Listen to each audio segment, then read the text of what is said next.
Nggak harus dibongkar aja. Siap Pak. Ini kita mulai Pak. Udah. Enggak. Ini harus dibongkar aja.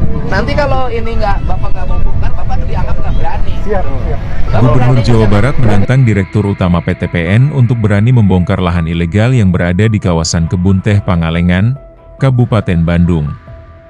Tantangan tersebut disampaikan saat Gubernur melakukan peninjauan langsung ke area perkebunan yang diduga telah disalahgunakan oleh pihak tidak bertanggung jawab. Gubernur Jawa Barat menegaskan bahwa Kebun Teh Pangalengan merupakan kawasan perkebunan negara yang tidak boleh dialihfungsikan secara sembarangan. Ia menilai keberadaan lahan ilegal di kawasan tersebut sebagai bentuk pelanggaran serius yang berpotensi merusak lingkungan serta mengancam keberlanjutan perkebunan teh. Dalam keterangannya, Gubernur meminta jajaran manajemen PTPN, khususnya Direktur Utama, untuk menunjukkan komitmen nyata dengan melakukan pembongkaran terhadap lahan yang tidak memiliki izin resmi.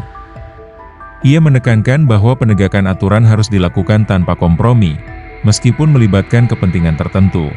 Gubernur juga mengingatkan bahwa praktik penguasaan lahan ilegal di area perkebunan dapat memicu konflik agraria dan memperparah kerusakan alam, termasuk berkurangnya daerah resapan air di kawasan Pangalengan yang dikenal sebagai wilayah pegunungan.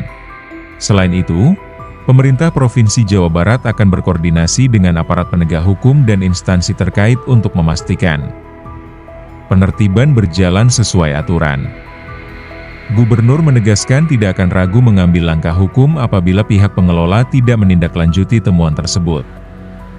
Sementara itu, pihak PTPN diminta segera melakukan pendataan dan evaluasi menyeluruh terhadap seluruh pemanfaatan lahan di kawasan Kebun Teh Pangalengan agar fungsi perkebunan dapat dikembalikan sebagaimana mestinya. Menyeluruh terhadap tata kelola perkebunan teh di wilayah Kabupaten Bandung. Ia menilai perlunya langkah konkret berupa penanaman kembali vegetasi pelindung, perbaikan sistem drainase alami, serta penerapan praktik pengelolaan lahan yang ramah lingkungan. Ia juga menekankan pentingnya sinergi antara pemerintah Provinsi Jawa Barat, pemerintah Kabupaten Bandung, pihak PTPN, serta masyarakat sekitar dalam upaya pemulihan lingkungan. Menurutnya, penanganan banjir bandang harus dilakukan secara menyeluruh dan berkelanjutan, dimulai dari kawasan hulu hingga ke wilayah hilir. Deddy Mulyadi menilai bahwa upaya penanggulangan bencana tidak boleh hanya bersifat reaktif setelah bencana terjadi. Ia mendorong perubahan paradigma menuju pencegahan dengan menata ulang tata ruang, memperkuat fungsi kawasan resapan, serta menegakkan aturan terkait pemanfaatan lahan.